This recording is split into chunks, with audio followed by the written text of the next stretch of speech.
idan kanin ka ya saki mata za ka aura?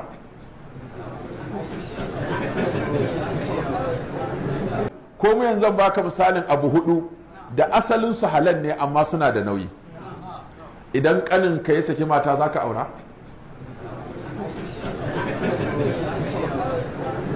Idan wanka ya saki mata za ka aura? Idan kanin babanka ko wan babanka ko wan babanka ko kanin babanka ko kanin babanka wanda suke uwa ɗaya ko uba ɗaya uba ko uwa ɗaya uba ɗaya in ya saki mace za ka aura? Saboda me?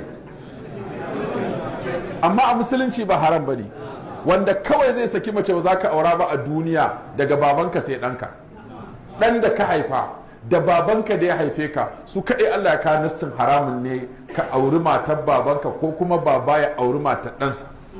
In ba wannan ba wani ƙanin babanka wani wan babanka ya gama ka saki ba ka so shi sai aure, ko shi ƙanin baban naka ya saki sai ka aure.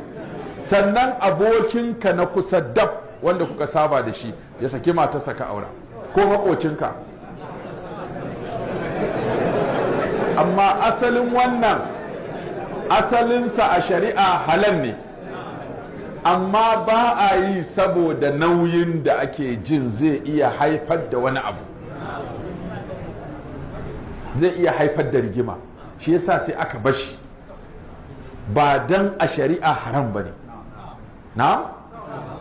To wannan shine, to irin wannan ƙadiyya ce cewa ɗan da kai tabanninsa ka mai da shi ɗanka alhalin ba haihuwarsa kai ba, ba kuma nono isha ba, balle a ce ɗan shayarwa ne ko ɗan haihuwa ne, ba ɗaya.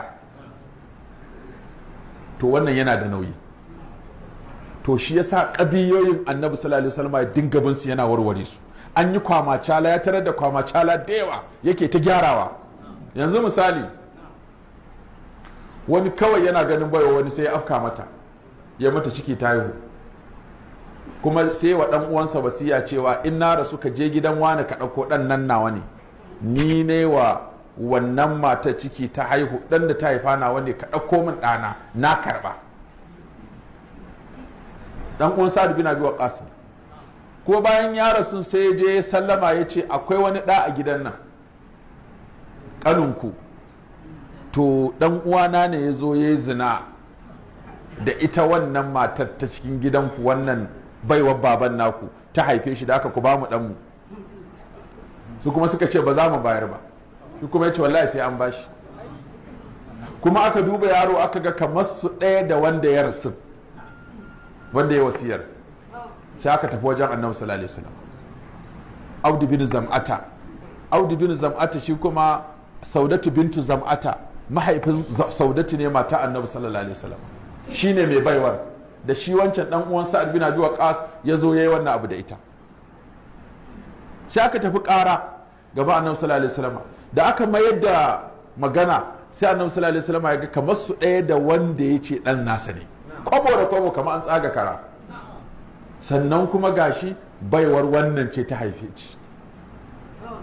shi ko baya nan, shi ma ya rasu, balle shi kuma a ji nasa bayanin, shi bai kore shi ba, kuma a gidansa aka haife shi. Sai annabi sallallahu alaihi wasallam ya ce alwaladu lil firash walil ahir al hajar, da na mata aure ne ko na kuyanga, mai kuyanga ko mai mata aure ɗansa ne. In kana da magana sai dai ka tafi kotu ka je kai li'ani, amma duk ɗan da matarka ta haifa ɗanka ne. In kana da tuhuma sai ka tafi kotu, in ba ka da tuhuma ka yi shiru kawai a tafi a haka, kamar su ɗaya da makocinka, amma ba matsala. Yawwa. To saboda haka sai ya zama, sai kuma ya kira Saudatu ya ce ihtajibi anhu, Sauda duk da ɗan uwanki ne, kada ku ƙara shiga ɗaki ke da shi ba tare da tsari ba, amma ɗan uwanki ne, amma ka ku shiga ɗaki da shi sai da tsari. Ya bawa uban, ba a ba shi wancan da ya zo yake riko a bashi ba, an bawa mai baiwar ko mai matar, sannan kuma an ce kuma 'yan uwansa in sa su mu'amala da shi su dinga mu'amala da shi da hijabi. Kaga har yanzu da ragowar runa a kaba kenan. To amma iya hukuncin da annabi sallallahu alaihi wasallam yake nan, kuma irin qadiya ta faru irin wannan hukuncin da za a yi kenan.